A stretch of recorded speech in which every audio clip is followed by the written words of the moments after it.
here. What's up, everybody? It's your favorite Last of the Set's favorite nerd, and today we are looking at the Fanstoys Grinder. A lot of people have been asking me if I was going to take a look at this, and the answer was yes. I just didn't get an advanced copy. Sometimes I do. Most of the times I do not. We're going to get into him. We're going to have some discussions, kind of stuff going on, and some display stuff in place of a skit, but all in all, there is a lot to talk about. We have to start with accessories, which he does hold just fine.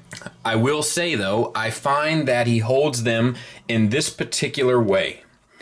Like, he doesn't quite hold the gun properly in the other hand, and like on mine. Like, he holds them fine, perfectly well this way. Gun in the left hand, sword in the right. But not the other way around on mine, and I can only speak for mine. And then he has his crown up here, which does fit on top of his head, but it only fits a particular way, so just kind of keep moving it around until you find the right spot, and it'll go like a glove. The sword itself is kind of done in the typical way they've been doing business with this red chrome, and then it has a light up feature that I guess it has, and then this translucent piece here which does light up. I say I guess because I don't put batteries in my figures. It's not something that I do, and I'm not going to keep just spare ones just for review purposes, so we're going to go and, well, you know, I was going to say we should trust them, but Belle Biv DeVoe told me never trust a big butt and a smile, so I think we're safe there. No smile, we're good to go. I'm going to trust that it does work.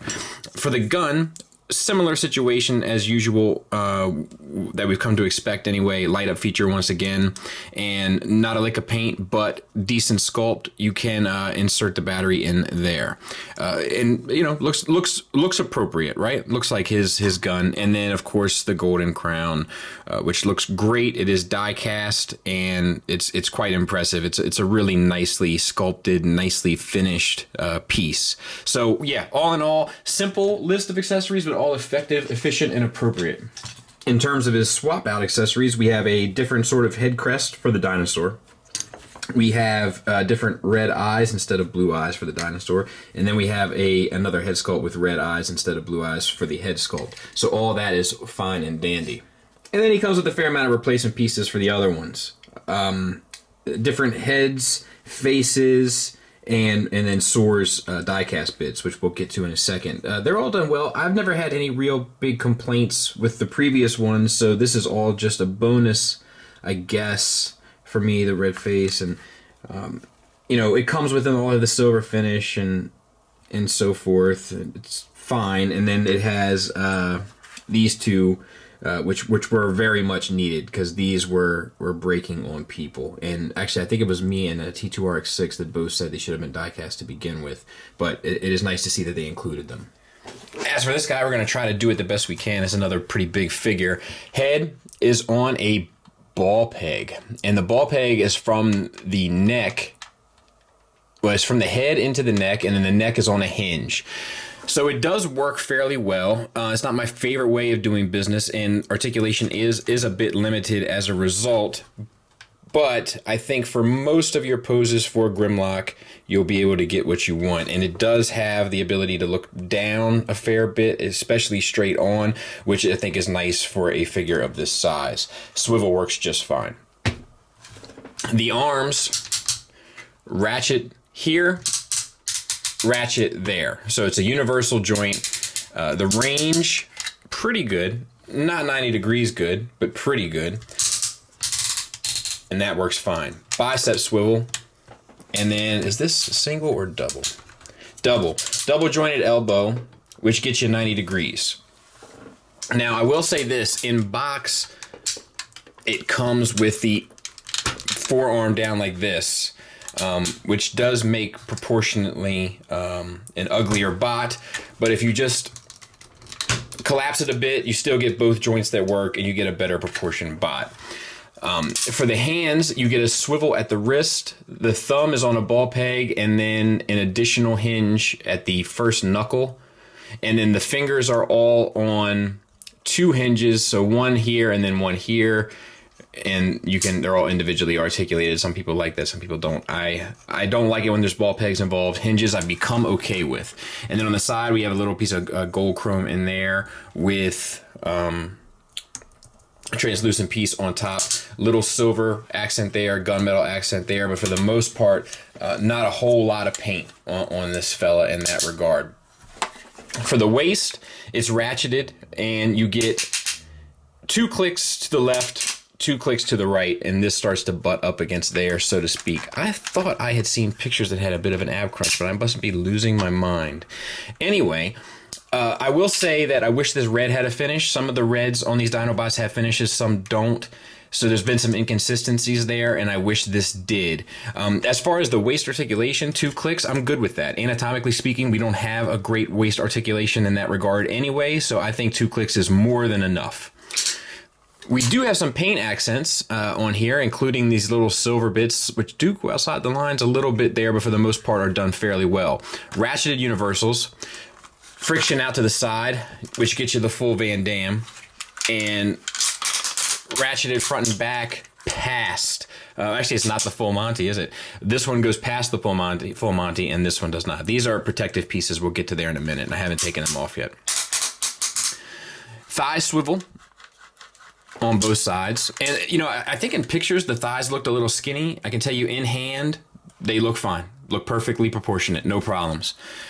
And then the legs, we have these the gunmetal silver there, and then we have the chrome with the red and green translucent plastic down there, and then the blue paint there, and that all works really well. Some gunmetal paint details inside of there as well. And then feet. So we have basically, it's a toe with this little extra piece for an ankle tilt up, down, and then a great rocker. So that's good. Back of the figure cleans up, I think, as well as you should expect a Dinobot, a Grimlock Dinobot rather, to clean up. So no real issues there either. Great sculpt work. This guy had a lot of controversy surrounding him because some of the pictures I don't think were as very... there's a knee swivel as well, if that's your thing. Some of the pictures weren't as... how should we say... departed. No, that they weren't... what do they call it? Flattering. But in hand, I can tell you he looks great. The proportions look great. He looks like how you would want Grimlock to look. I was very pleasantly surprised to see how he looked in person. And size comparison wise, there he is with Prime. Now, if I have Prime's, the top of the ears go up to about the top of the chest. And if we recall that one incident, I'm not sure if you can see that or not. The you know, where they were squaring off at first, and then they got together, and Prime is a little bit taller there, maybe about an eighth of an inch. It's not much. Like the top of his ears kind of go up past there. So, you know, one of those things where the scale lies within your kind of personal canon. And with me, I think this is kind of how I've always imagined them, but I'm not sure if it's entirely accurate. I'm going to look at the Sunbow chart as well. And according to that, once again, Optimus comes up to the top of the pink line. I'm not sure if you can see that or not. There. Grimlock, on the other hand, the pink line runs through about the middle of his head. So according to both sources I was able to pull up real quick, he is a bit too big. But it doesn't bother me. It might bother you. It doesn't bother me, especially in the way I intend on displaying him, which we will get to soon. All right, let's do some work. Now, as you see, I've left this paper in here. We're going to take it off as we go. I haven't transformed this guy yet, but I feel like I looked through the instructions. I've transformed enough Grimlocks. We're going to see how it goes. And it might lead me to a point I want to make later. So let's open this up here. And I do like when they wrap this stuff. It gives me a premium feel. We're going to fold this out and then fold the tail out and keep all that together. And then we're going to fold that forward. And we're going to try not to lose track of what we're doing. So yeah, so then we're going to make sure that the front of the foot is now facing towards the back of the figure. And we're going to...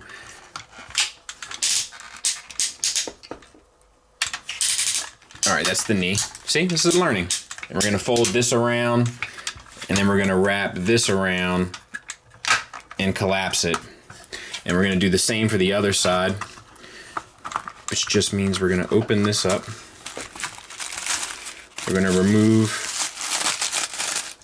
the wrapper. We're going to tab and unlock and unfold the tail.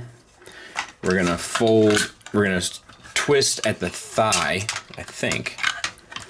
That might be at the knee, so we will find out about that. And then we're gonna fold this back around on itself. We're gonna fold this part down on the foot. And then we're gonna wrap this back around.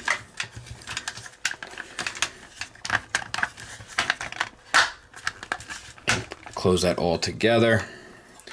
And then we're going to interlock all of this stuff.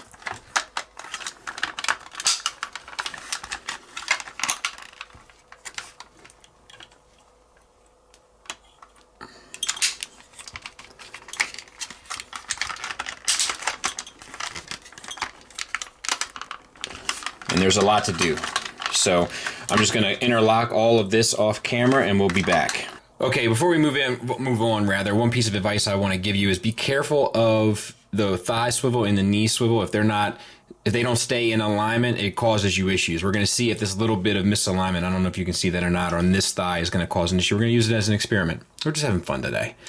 So we're gonna open this piece up here, and then we're gonna shift this section down. Now, I love this because the other one, like the MP one, it always, flopped about. And I love that sort of fixes it. I feel like that should latch in there, but I don't think that it does. And then we're gonna fold this down. This is another piece I feel like should latch in, but doesn't seem to.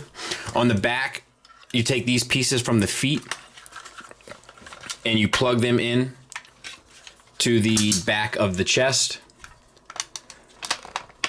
See, now it's coming unplugged. And I think that's because that thigh isn't perfectly aligned. But I think it'll serve our purposes. And then on the front, we're gonna wrap these around.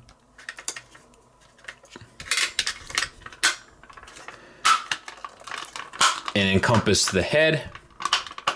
And then we're gonna bring this down, swivel the dino head, latch it in, turn the legs around. This, I imagine, opens up. Yep. And then we'll... Oh, you know what? Now we have to extend.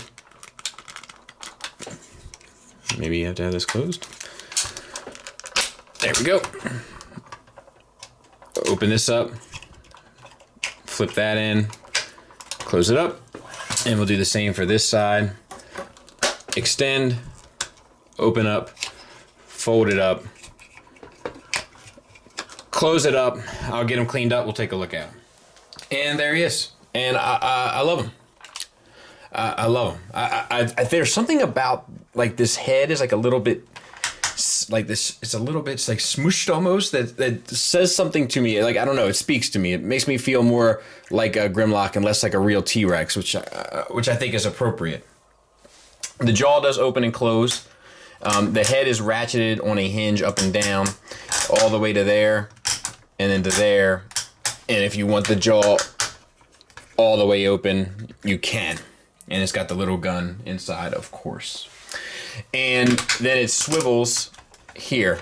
And we have the translucent around the gold chrome. And then we have these arms here, which are on a hinged swivel, like kind of a makeshift universal.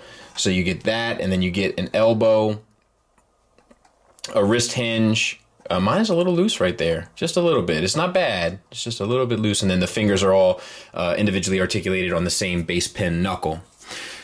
Detailings all throughout there that look good, and the tail, we got a little bit of a swivel back and forth and a bit of an up and down. The legs are operating off of the same arm joints, which we've already talked about, but you can use this extra hinge to kind of give you some advantage in balancing for some stances and stuff. So yeah, I think they did a good job. We're gonna talk about it in a second. Let's move on to that, as a matter of fact. So there the two of them are together, and I wish that the Fanstoys Grimlock, I wish this head came down a bit further. But I think they both do a good job. However, I think that, like, looking at them, like, I feel like this snout may be a taste too long but I feel like the overall sculpt of this is more on point than this. This is obviously huge in comparison, but I'm not sure that that's a great thing necessarily, and I'm going to show you why. There's all 5 Fanstoys Dinobots together on a shelf, and I feel like he's too big. It may be accurate. I don't have a picture from the cartoon to show off the top of my head. It may be accurate, but I feel like he's a tad too big. I really and truly do. Like, he just seems slightly out of place. Now, conversely, now we know the Grimlock robot mode is too small, but I feel like that dinosaur mode looks good up there. And it also may be because I've just become accustomed to seeing it, because I've had it displayed for so long that it's just what I'm used to, and I'm fully willing to accept that as the case. But I have to admit, I think I like the Takara one, or this is the Hasbro one, but you know, that mold with the other Fanstoys Dinobots better, personally. In dinosaur mode, not in robot mode, obviously, but in dinosaur mode, I think that I prefer that, which works for me, which we're going to get to in a minute. So final thoughts wise, there's a couple things I want to point out straight away that I missed. One is that these back wings do articulate on a ratchet up and down a couple clicks. Nothing crazy, but it is there. And then 2, obviously the toes, the dinosaur toes are on a hinge here, so they all move independently as well, as you can see. There's a lot to say here. Let's talk about the negatives. There's not a lot of paint, and the paint has been inconsistent across the Dinobot line from Fanstoys, and that has been a bit of a bummer overall. Not a huge deal, but definitely something worth noting. I feel like it's probably a bit too big. That's definitely a personal preference thing, and there's definitely a level of subjectivity to that as well. I personally feel like maybe it's just a bit much. The dinosaur mode even more so than the robot mode, but that in both regards it's just a bit over the top. The other thing that's not really a negative, but it's something that needs to be noted. I don't think many people are excited about this, and I think it's because we had the Takara one already. And the fact is that Grimlock is one of those characters where it's very difficult to make the transformation work any kind of new way. Like, the ribcage to the dinosaur has to become the wings, the head has to go to the specific place, the bulk of the tail has to become the calves. Like, there's just certain rules you have to abide by in order to make the character look like the character. So it's nothing really groundbreaking, earth-shattering in the sense of being new, fun, and intuitive, or not intuitive, that's the wrong choice of words, but new, fun, and entertaining, because it's something that we've seen before, and we've seen it plenty of times, because there's just not a better way of doing it. Now, I don't think that's Fanstoys' fault, or any other company that's ever come along and thrown their hat in on a Grimlock's fault. I think that's just, it's the cost of doing business when you're working with a character that has to kind of reside within these confines. Still a good toy, though. Sculpt-wise, it's amazing. The little things they added that are new, such as that whole casing that covers the inside of the thigh, or the inside of the calves rather, to hide all of the kind of what's going on in there bit of business, is brilliant.